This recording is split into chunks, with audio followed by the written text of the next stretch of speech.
Hello, class. For week 7, we were supposed to look at the Project Muse research database, and I found an article by Douglas Askman titled "A Royal Traveler: American Press Coverage of King Kalakaua's 1881 Trip Around the World." Now, in January 1881, King Kalakaua, the last king of Hawaii, not the last monarch, but the last king, embarked on a trip that took him around the world. The most crazy thing about this expedition was that King Kalakaua became the first monarch to navigate the world. He traveled to the United States not once, but twice. After his initial trip to the United States, he traveled to Japan.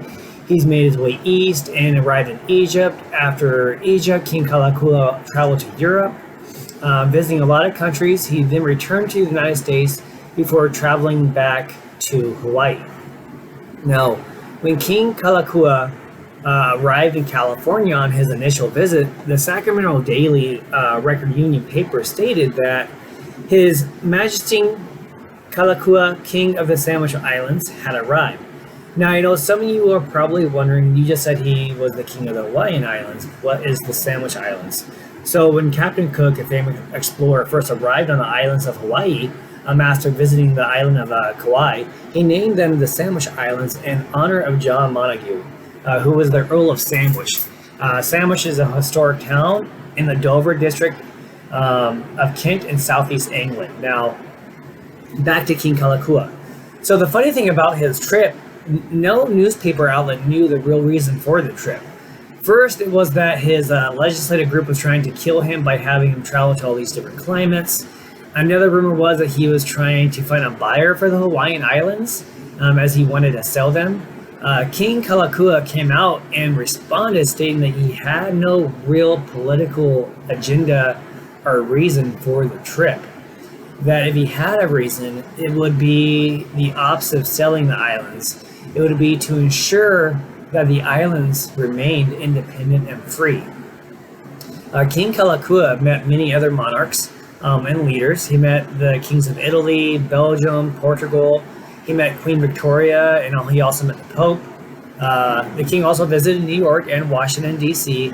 However, he was unable to meet the President of the United States. The same day that King Kalakaua arrived on the East Coast, the United States was burying President Garfield, and President Arthur had just been sworn into office. Garfield was the second of 4 presidents to be assassinated, as you're probably aware. Kalakaua was also able to meet a U.S. senator who called Kalakaua one of the most educated men he had ever met, and he could barely hear the king's accent. The king's trip took him approximately 9 months to complete, which left an image that Hawaii was a kingdom to be respected. The nation was friendly, welcoming. The king bought some horses, had them transported back to the islands. Even with all the positive news, though, many newspapers still provided negative reports of King Kalakaua regarding his skin color, how the king was only trying to stock his island of foreigners. It just shows that no matter how friendly, respectful, and truthful you are, some people will always find a reason not to like you, so you just brush it off and keep on moving. The author of this article reviews several newspapers. He interviews to show how the king traveled around the world and became the first monarch to do so. Which is crazy considering the islands of Hawaii are fairly small. And it's amazing that the Polynesians were the first monarch to complete such a journey as a head of state. So it's pretty interesting that happened. So that concludes this video. Hope you guys are enjoying this week 7 and only 1 week left. Good luck to everybody.